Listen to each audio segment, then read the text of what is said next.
So, I'm back with more K-pop opinions, guys. I'm really clearly trying to be more frequent with uploads, but nevertheless this is just a disclaimer, because like last couple of videos there won't be a lot of opinions, just a couple. I hope nobody is upset because these are my own opinions and I'm not forcing anyone to agree. Also, K-pop just isn't that deep. Also, so much has been going on in K-pop recently, like every day it feels like there's new drama. Also, for people who are tired of hearing about the GARA situation, I don't care and I will be speaking on it again.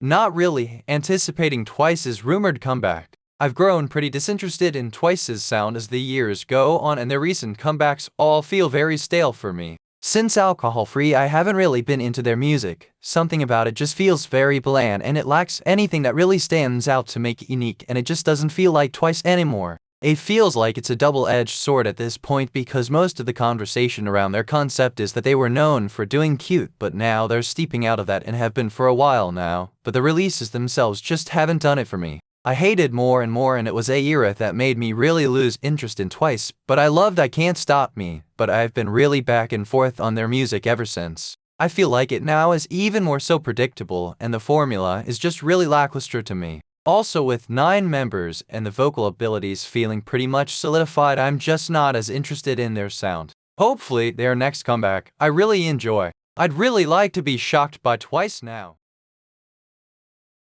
Nuji stages and or performances can be a bit boring. I won't lie, I know this might be unpopular, but I was recently watching some of their performances because I hear their music, but I don't oftentimes watch their actual performances or content, and I feel like that having been the case was probably for good reason, as the performances I did watch I didn't feel like was all that engaging with, and most of the members themselves perform in a way that doesn't feel as dynamic and more like they're just trying to execute the choreography and be done. They do a pretty well job at executing the choreography for sure, and I'm not taking that away from them, but I don't really feel that engaged while watching them perform. This is the case with certain songs they perform more than others, but I will say Danielle does add an enjoyable element to their performances, especially regarding her stage presence. She kind of brings their performances alive for me. Hanny also.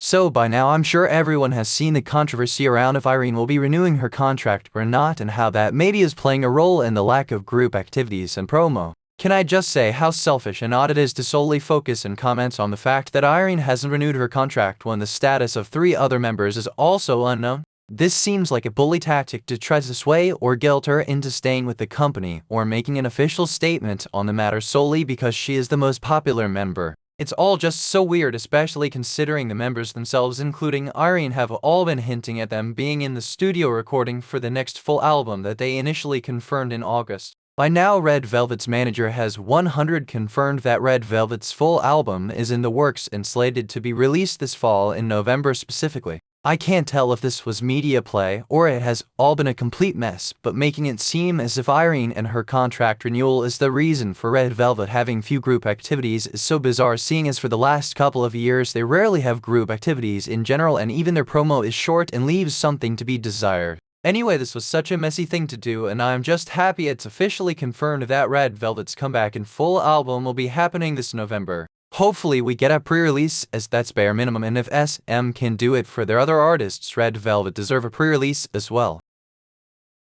So fast forward from the drama from about a week ago. About 3 days ago, Red Velvet performed at the SM Town Live concert in Jakarta, Indonesia, and Irene decided to perform despite it being only hours earlier reported that she wouldn't due to poor health. She came out and performed with the group regardless, and honestly the reactions were all over the place, and some people believe she shouldn't have, despite it being the first OT5 since the beginning of RTV. I think she could have felt it to be necessary for the fans, and also considering the recent drama around her contract renewal. Nevertheless, she performed and did her best, but I was very thrown by the situation. It felt a little irresponsible on the part of SM. There are viral clips of her visibly unwell, and that speaks for itself.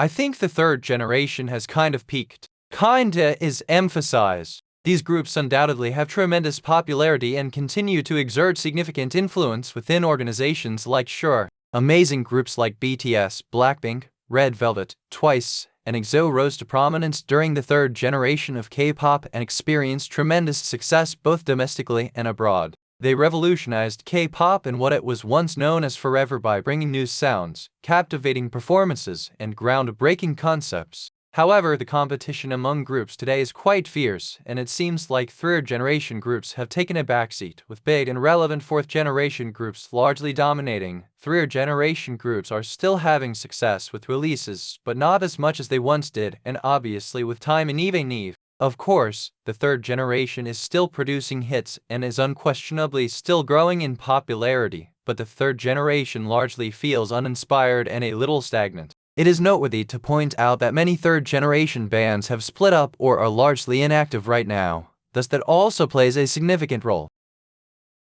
Recently, I saw more discourse about the GARA situation in a video by another channel recently, which everything they said I agree with. Timo loves also I've seen discourse on Twitter as a tweet about someone missing her went viral and the comments and replies were of course filled with hate, but honestly the hate for GARA is so tired, especially since she was very clearly innocent before even being proven innocent. But the stuff being said about GARA is so weird, like it's genuinely so unsettling to me, as if she went out of her way and asked Hyde to still debut her and put her in any of their debut content knowing the situation. She was innocent and Hybe clearly knew that, like when will stands just admit they are part of the reason things happened to her the way they did. Bandwagon hate is part of the reason things played out the way they did, like yes she's gone and her fans need to kinda accept the situation for that it is, but she was in a decent chunk of their debut content and was a literal other member, and her fans and people who like her can still express their feelings on the situation. Seeing this stuff that I've seen be said y'all are the actual bullies, and it's so weird that the GARA situation happened is centered around bully accusations and turned around and had no problem doing it to a 16-year-old who was very clearly innocent.